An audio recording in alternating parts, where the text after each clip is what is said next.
Hello, everyone. My name's Matt Ennis. It's my pleasure to welcome you. If you would please stand for the entrance of Recruit Class 22.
Thank you.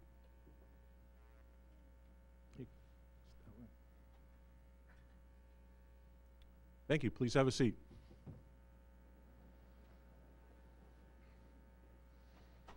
Again, welcome. My name's Matt Ennis. I'm very proud to be the training chief of Eugene Springfield Fire, and this is a very happy day. The culmination of 14 weeks of very, very hard work by 15 individuals here that have put their heart and soul into what they do and what we all do out there on the street. So, welcome.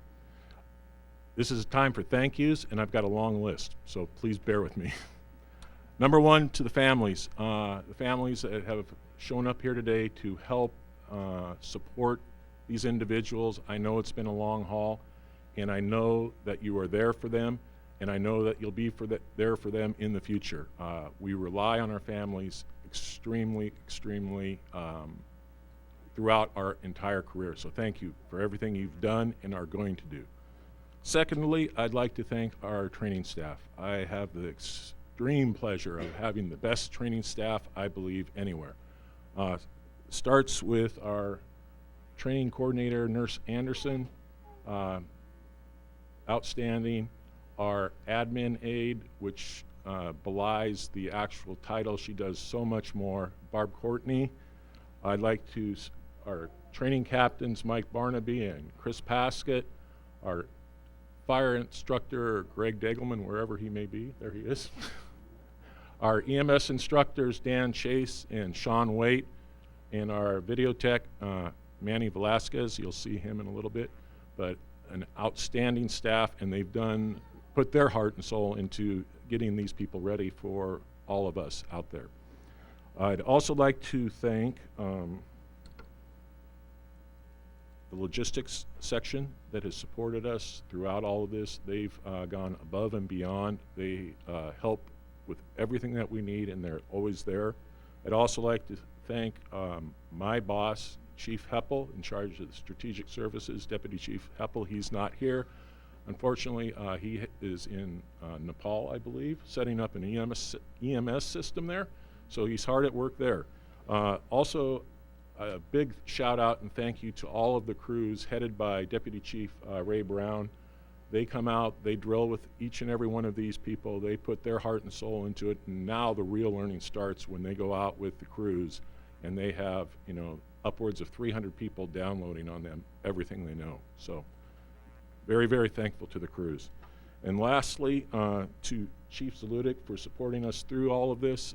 Without his leadership and direction, none of this would be possible. And with that, I'd like to introduce our Chief Joe Zaludik. Thank you, Chief Ennis. He's a tough act to follow.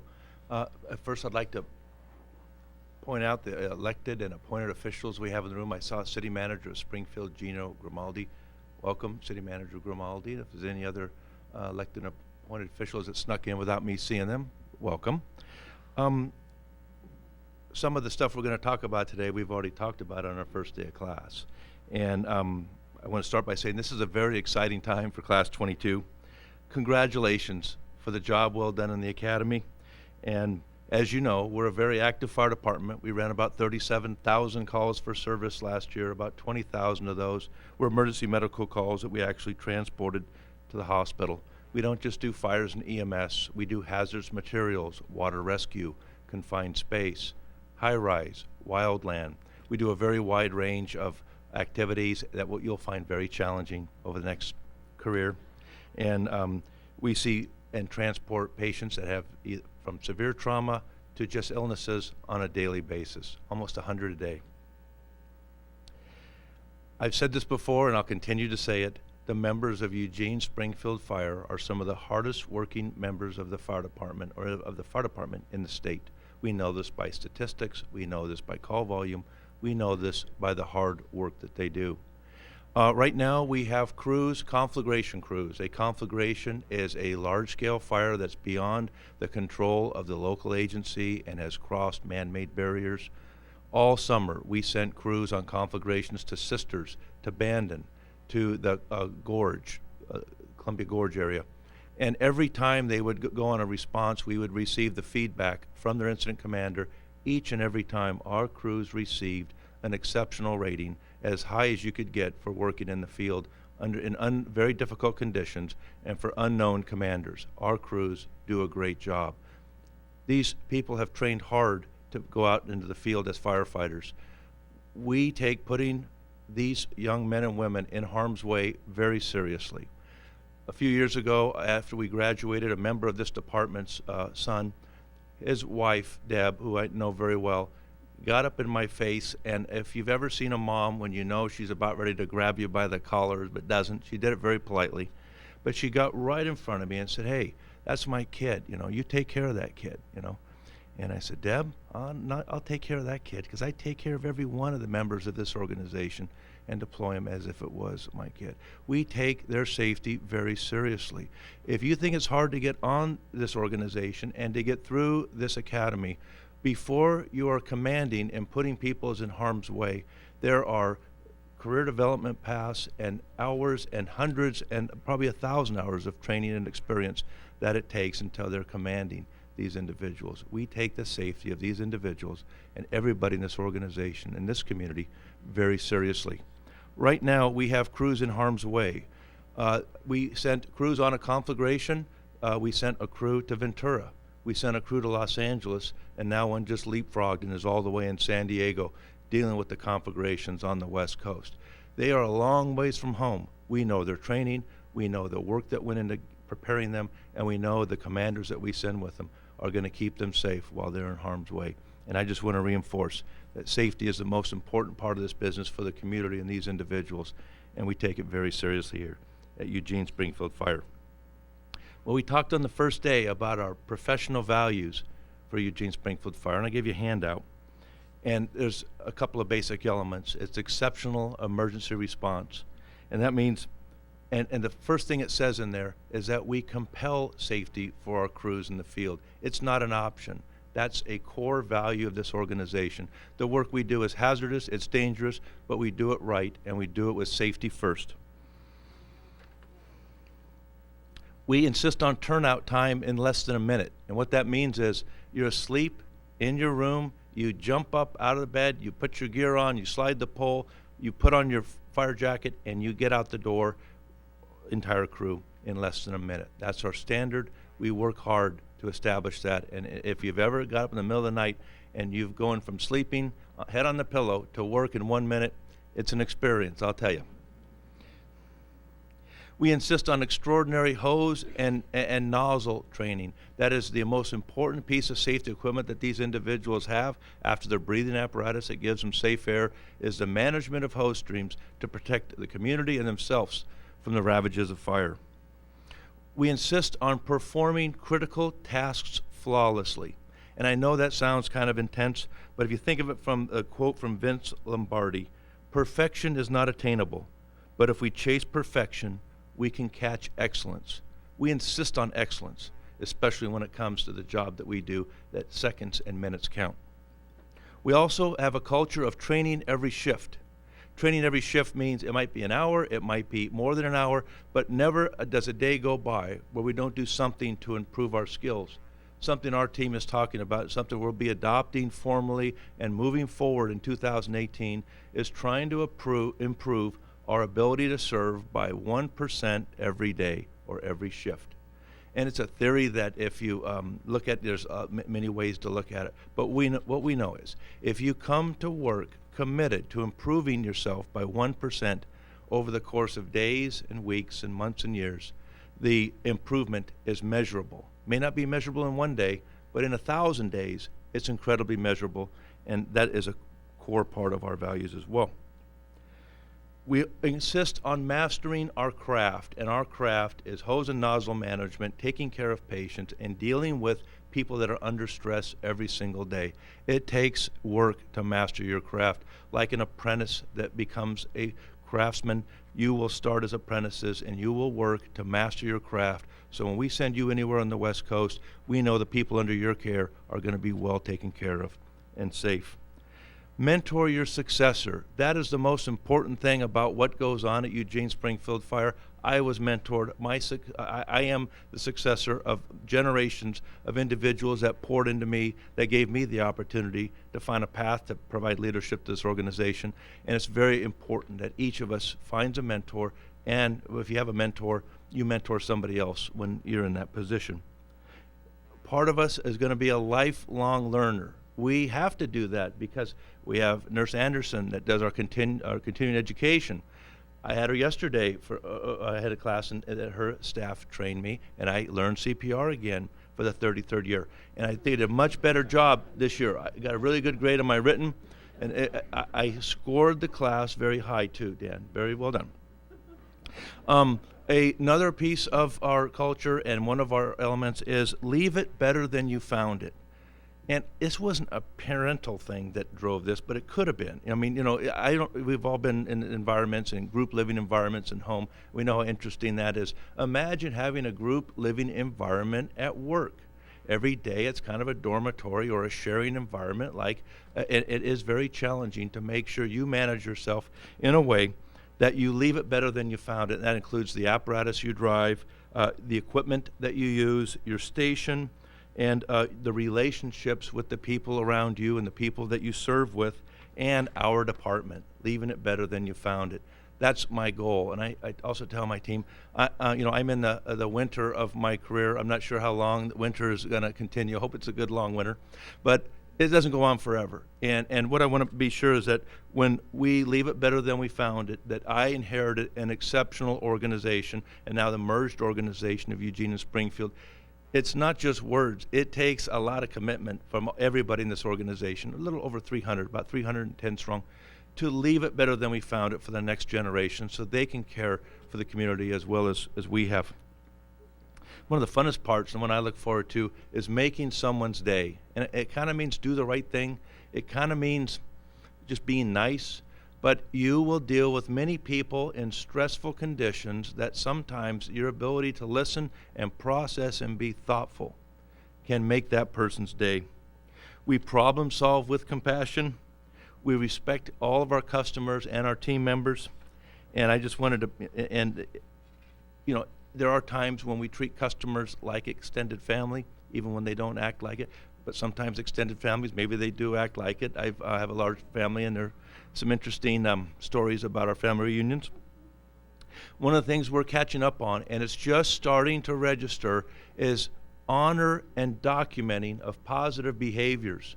What that means is when you see somebody do something good or right, you tell them. When somebody does something exceptional, you pass it up the chain of command so we can recognize those individuals when it comes time for our award ceremony, which is next month. Ask yourself, what's the most I can do to help someone that needs my assistance today? I have my boss is in the room, or one of them, and so I say this cautiously, but I think he knows the spirit of which this is said. I say things like, what's the most I can do good around here without getting fired today, right? And so if you think about it, what's the most you can do and keep your job might be in here. The most you can do good and not get fired sometimes is way up there by the ceiling. And there will be times when you have the opportunity to do something like that. And I'm going to encourage you to do that. within the strict chain of command and policy. But there are times when you make an error helping somebody, and that has to be okay.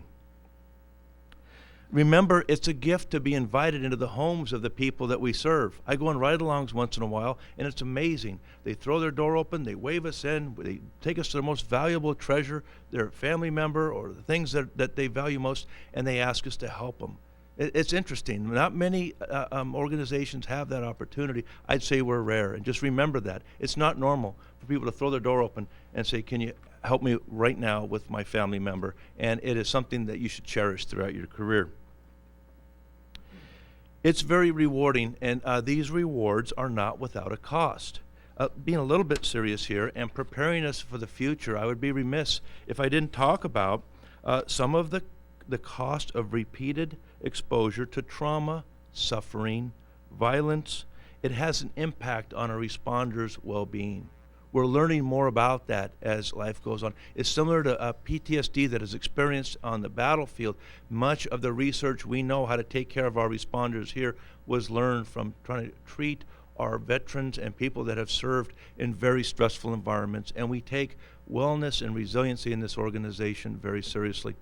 And so I want to talk about it just a little bit. This is some professional advice over years of connecting with people that have had a really bad day.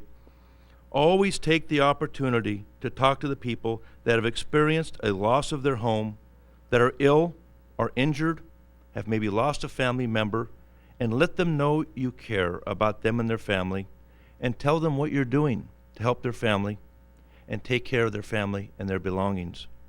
Remember that comforting a family member or injured patient is as important to you for your well-being as it is for the patient, as it is for the family.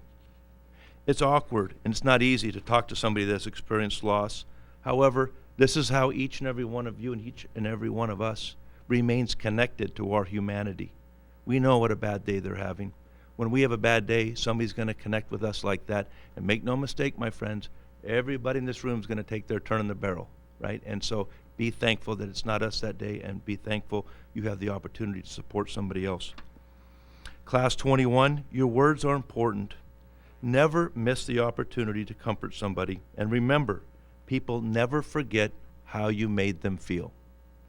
They may forget some of the details of what went on at the incident. Maybe they don't remember it as well, but they will never forget how you made them feel while they went through that crisis. Okay? And some people, and I explain, and counselors, we have very good counselors that are helping us create a peer support group for our people. They describe the stress of having a personal crisis that you're managing, and you will have a front row seat of some of the most horrific personal and tragedies and crises you can imagine. They describe that as a 20-pound rock. And every time you have one of those, you're young, you can take that 20-pound rock and put it in your backpack, and you could still trot up the hill and do everything you want to do. Matter of fact, you could put 2 or 3 of them in there. Still not going to bother you.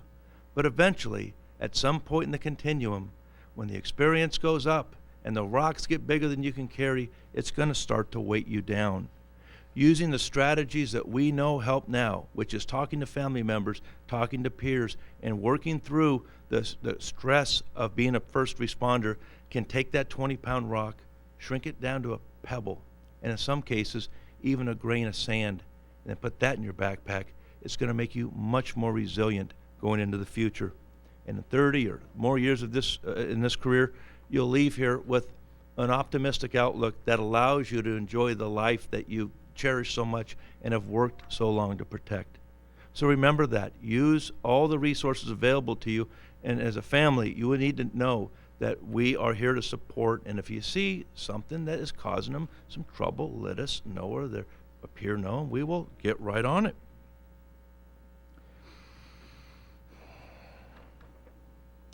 Congratulations, Class 22. You have worked hard to prepare yourself to contribute as a member of this fine organization. We are confident that you are now well served, prepared to serve this community. And for your family members here today, for your loved ones, their health and well-being is strongly influenced by your ability to listen and support them in their service to our community. You will be there after they've worked long and stressful hours in tough conditions. Sometimes they have to cover a shift that wasn't planned. Joke at my house was, if we're a little low on cash when my kids were young, just plan a picnic. I'd get hired that day, and we'd be off, and we wouldn't have a picnic, but we could make rent that month. And it's true, right? When the time it's least convenient to get an overtime, believe me, you'll get it. Or you're deployed on a conflagration. Some of our conflagration crews are gone for weeks, 2 weeks to be. Hopefully it's less than one. We've had them gone as long as 2. Tough duty, tough assignment, and the family is an important part of giving you the ability to manage that while you're out in the field. And although your families know this, I want to publicly acknowledge that your family and friends are also part of our team, and we recognize their sacrifice in supporting your nonstop service to our community that includes weekends, holidays, birthdays, and anniversaries. Congratulations, Class 22 and your families, and welcome to the Eugene Springfield Fire Department family. Thank you.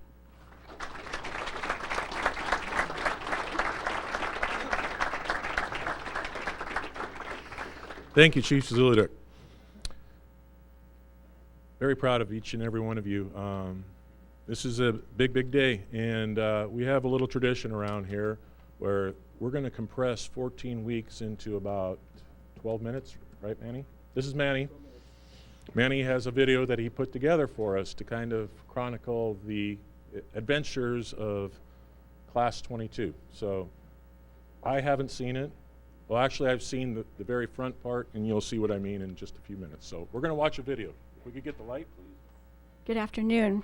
It's wonderful to see everyone here supporting your family that's worked really hard for the last 14 weeks.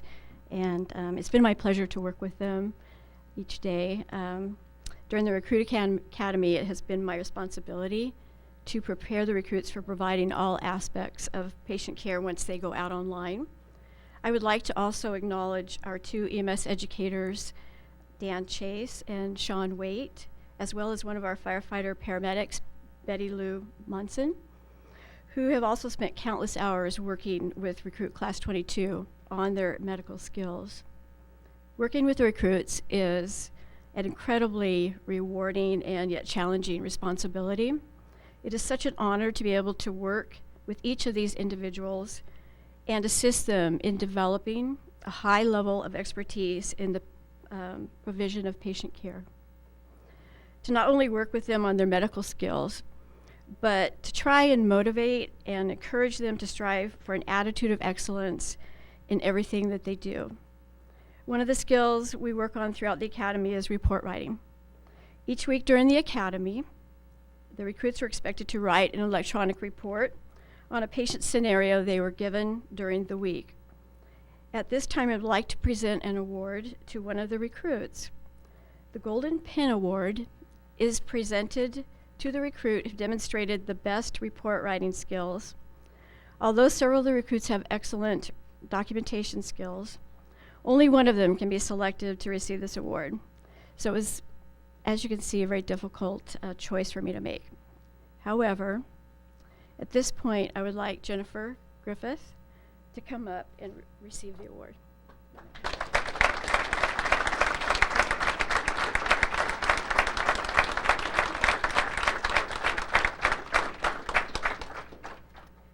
Recruit Class 22, please remember that great opportunities to help others seldom come, but small ones surround us each and every day. You are embarking on an amazing career that provides you with the opportunity to serve. Look for the opportunity to serve each day. Perform your duties skillfully and with integrity, enthusiasm, and an exemplary attitude. Thank you for giving me the opportunity to work with you and get to know you. I am so proud of all of you. Congratulations.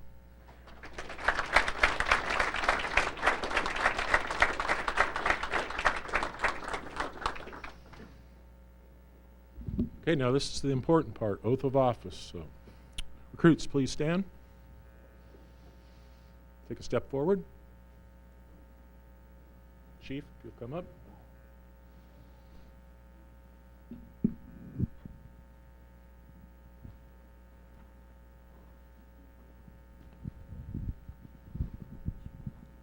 Thank you. Recruits, please raise your right hand. I state your name. I, Brandon Harris, Do solemnly swear do solemnly swear that I will faithfully perform the duties of firefighter, that I will faithfully perform the duties of firefighter, that I will strive for the preservation that I will strive for the preservation of life, property, and the environment, of life, property, and the environment, and act for the good of the community, and act for the good of the community, that I will uphold the rules and regulations that I will uphold the rules and regulations of this department, of this department, and that I will well and faithfully and that I will well and faithfully discharge the duties of my position. discharge the duties of my position.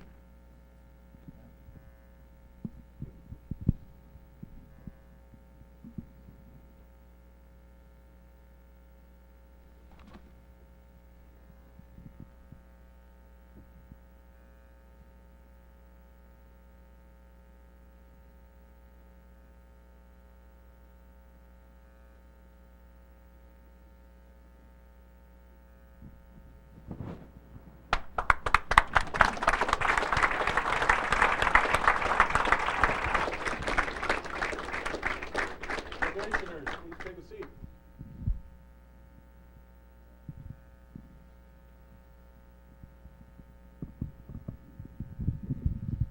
Go ahead and sit down.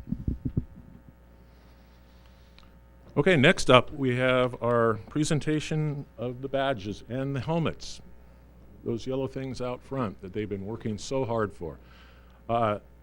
If all of you didn't know it, this is the largest class in either Eugene Springfield or Eugene Springfield's history. We have 15 individuals here, and it was quite the show to muster it all around. I didn't know how it was going to go, but good on the staff and good on the recruits to be able to get here. I have told them early they're going to be one of the biggest, if not the biggest, influence in the future of this department. This many people coming into this size organization at once is going to be really big down the line, so I expect good things from each and every one of you. Along that way, we're going to show you your badges, and to help us, we're going to have family members come up and pin them for them. So first up, for Josh Thompson, would Robin Thompson please come up?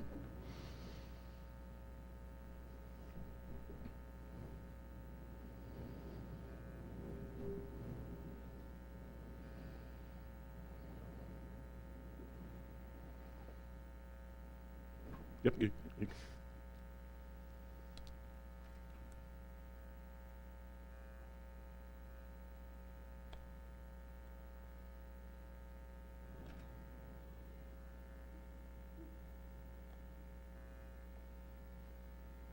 For those of you that are doing this, don't worry. We're used to it. It's a little hard to manipulate.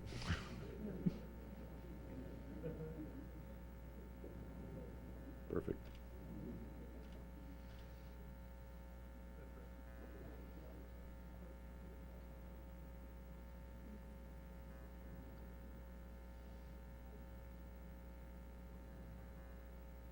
Addie Hoskins, if you're next. Susie Hoskins, could you please come up?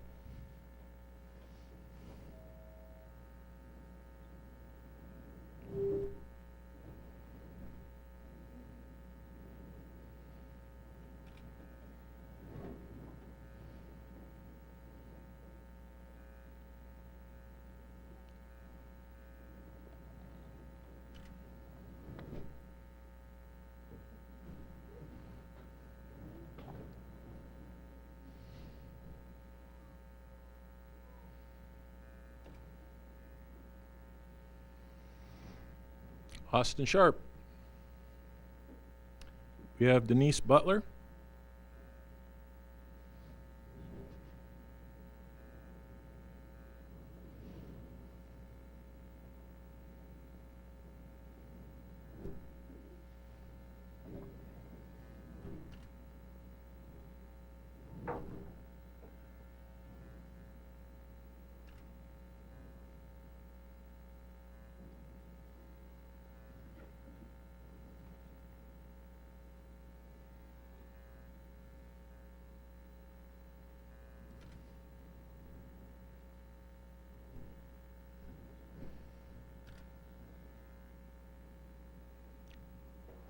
Jackson Cullop.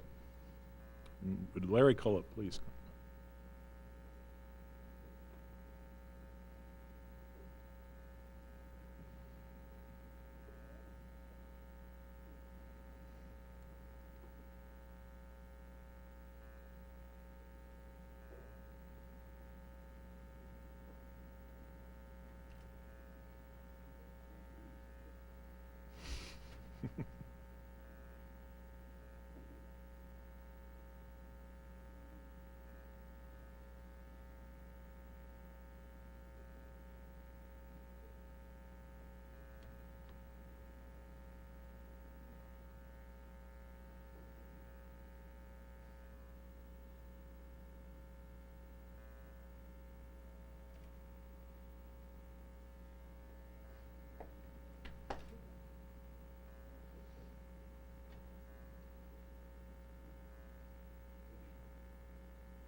Jennifer Griffith. We have Owen Griffith come in, please.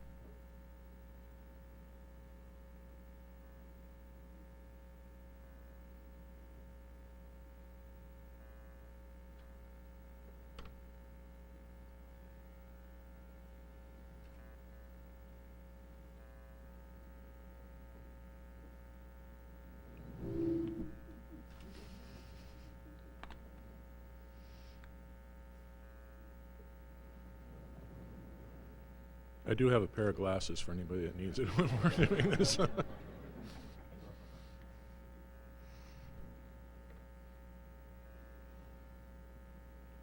Alan Voller, front and center. If we could have John Voller come up, please.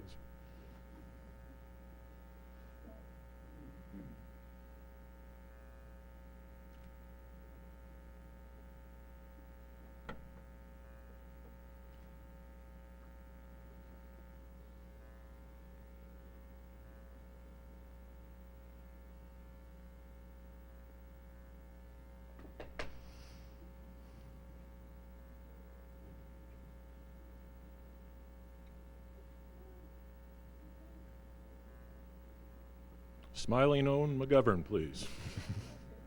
And could we get Erica Krumloff?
Elias Slay. Oh, I'm sorry. A little early there. Elias Slay. And could we have Madison Lake please come up? For those of you that don't know, this is about the 17th lay we have on this department. So.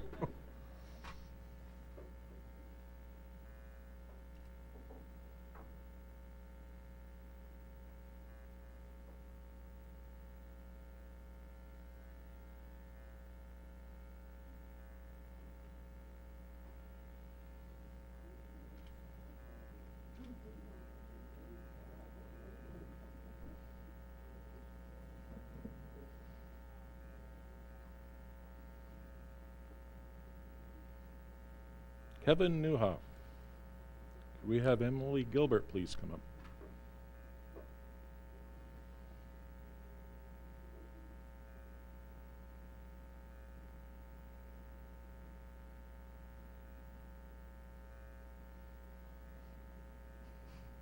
Everybody whispers. I don't know why.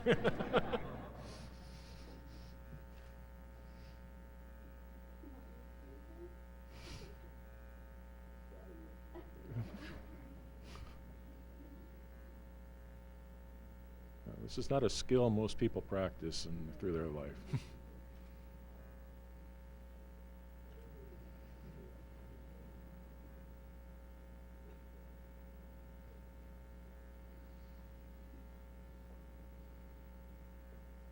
Mr. Curtis Terry. Could we have Emily Fellows come up, please?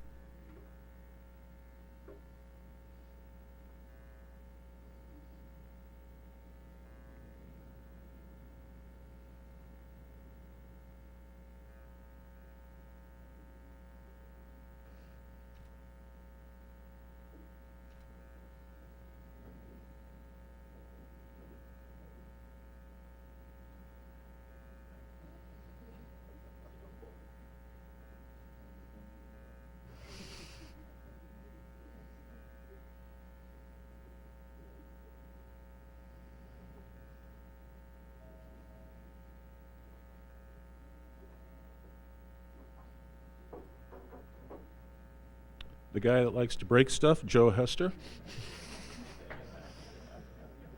And if we could get Audrey Reeves.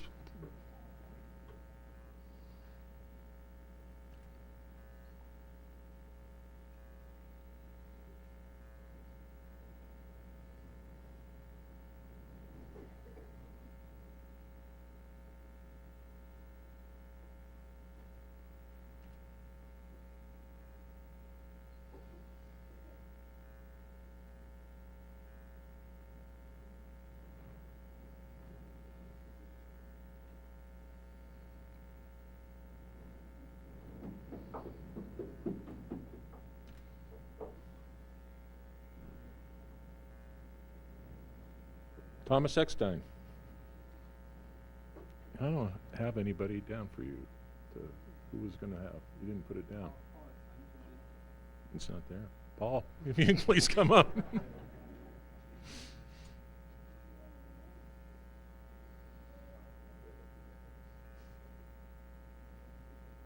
It's good to see Paul. He retired out of down south.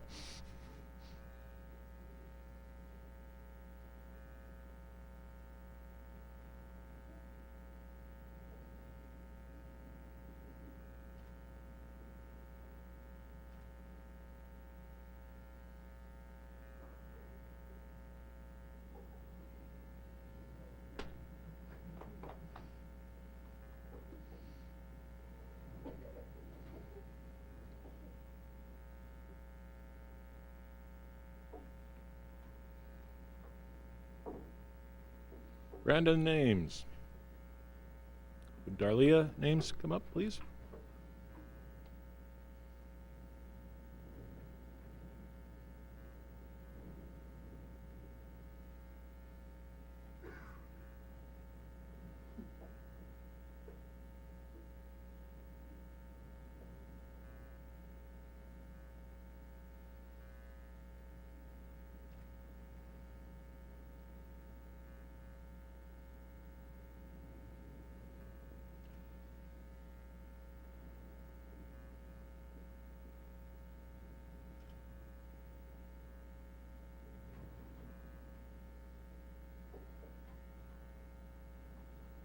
Kyle Sherrick. Could we get Steve Sherrick up, please?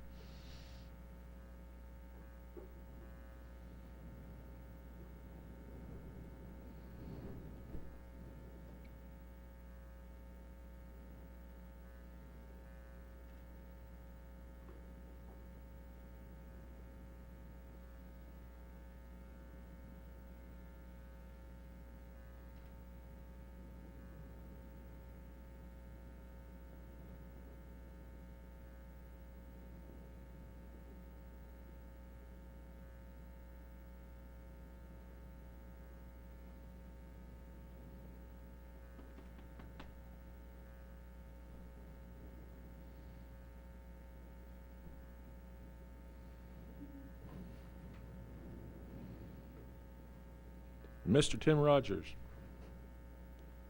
Rachel Weibel, come up, please.